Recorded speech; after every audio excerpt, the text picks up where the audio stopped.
It is finally time to address this big blank wall and add some much needed storage to my office. The plan is to build 3 built-in bookcases, tall ones between the windows here and here, and a shorter one below the window here. Now I do have this nice big metal I-beam that I have a plan to hide behind this bookcase over here, so hopefully make it just disappear.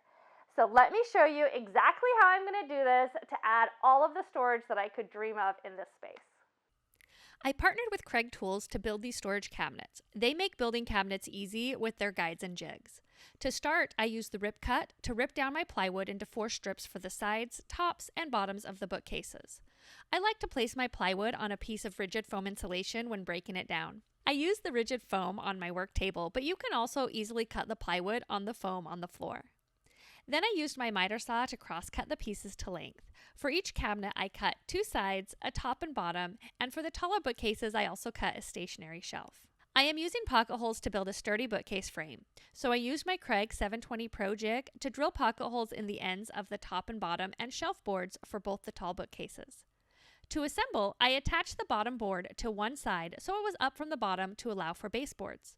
I attached the top so it was flush with the top of the sideboard. These were secured with 1 1/4 inch pocket hole screws and glue. Since I am using pre-finished plywood, I used Rube glue instead of wood glue. Then I attached the shelf boards the same way, according to the plans I will link to in the comments. Once all the boards were secured to one side, I flipped it over and attached the second side, making sure to line everything up the same way. For the second tall bookcase, I decided to attach the back so it would be in front of the metal beam in my wall as a way to hide it. To do this, I used the Kreg straight edge guide to router a 1/4 inch by 1/4 inch groove in the sides, shelf, and top pieces before assembling my bookcase. I only added a back to the upper section of my bookcase. The lower section will have doors on it, and I didn't want to lose any storage space. Once all the pieces were prepped for the back, I built the bookcase the same way as the first, but before attaching the second side, I slipped the 1/4 inch plywood back piece into place. Then I secured the second side to enclose it in. With both tall bookcases built, I took them into the room to test fit and make sure my measurements were good. Then with them in place, I measured for the third cabinet that fits between them. For the center bookcase, it is shorter than the other 2 because it sits under the window. I did not want visible pocket hole screws on the top since I plan to use the top as a shelf, probably for some plants. So for this cabinet, I added pocket holes to the top of the side pieces. Then I cut the top so it would sit on top of the sides instead of between them like I did for the taller bookcases. The pocket holes on the sides are not visible once the 3 bookcases are attached together. And now it was time for the moment of truth to see if the final bookcase fits correctly in its new home, and it did. Now to finish the bookcases before they are ready to install, I took them back to my shop.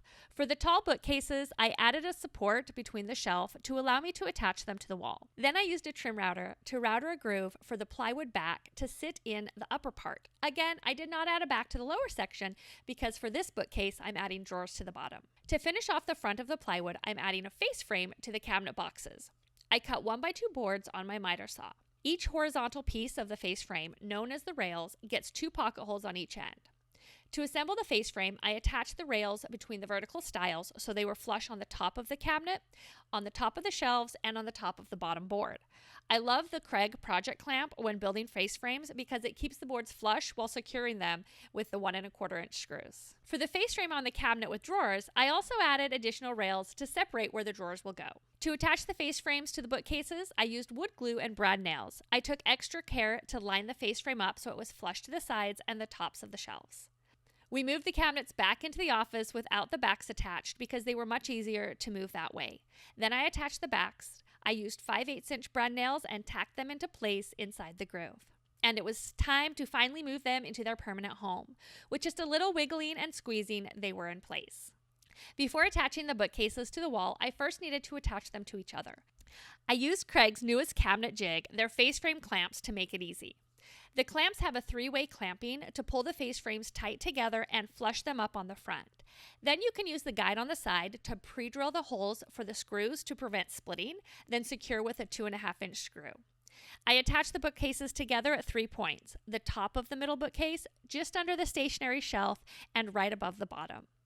I checked all my bookcases for plumb on the front and sides, then I attached the cabinets to the wall into studs. I added a screw through the back support at the bottom. For the top, I used L brackets so I wouldn't have a visible support piece. Now it was time to finish these bookcases. I filled in all the nail holes and the seams on the sides where the face frame meets the plywood so I would have a seamless look once painted. I sanded the face frames and sides so they were nice and smooth. I am using a pre-finished plywood so the inside of my cabinets are already finished. Yay! I attached a baseboard to the cabinet so it matched the baseboard in the room. On the left side, I'm going to be building a kitchenette later, so I didn't add any baseboards here. I also added molding to the top of the 2 tall bookcases to finish them off, and it made them look amazing and hid the L brackets. And last, I caulked all the seams. I caulked around the window where the shorter bookcases meets the taller ones and where the bookcases meets the wall. Then it was finally time for paint. I painted my built-ins the same color as the wall, so I didn't have to tape off there, but I did have to tape off the center of the bookcases and my windows before adding a coat of primer and 2 coats of paint. I decided to have some fun with the doors for my built-ins and created an arch door that was carved to look like reed. I cut the doors from 3/4-inch MDF since they will be painted to match the cabinet and used my CNC machine to carve the designs with a special router bit that cuts a point in the middle of the roundover. Then I used Kreg's concealed hinge jig to drill cups for my hinges and attach the doors to the lower part of the bookcase cabinet. I built drawers using 1/2-inch plywood. If you would like more information on how I built them, I will link to my post with lots of details in the description. Then I installed the drawers using Kreg's drawer slide jig. I have an entire video and post on how to install the cabinet drawers, so I'll link to that for more details. I used Kreg's drawer front mounting jigs to attach the drawer front so they had the proper overlay, and I cannot believe I have not used this jig yet. It made attaching the drawer front so quick and painless, and overlaid drawers usually make me question my sanity.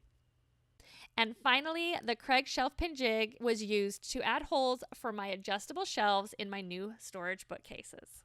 And I'm all done, and I'm so excited with how this project turned out. My cabinets look amazing. And as much as I adore my Kreg jig and my cutting guides and use them all the time, the true MVPs for this project were definitely all of the cabinet jigs that Kreg has to offer.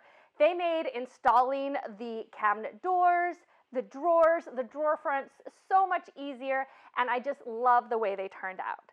If you like this project, definitely follow along on housefoldhandmade.com as I build even more amazing things for the home.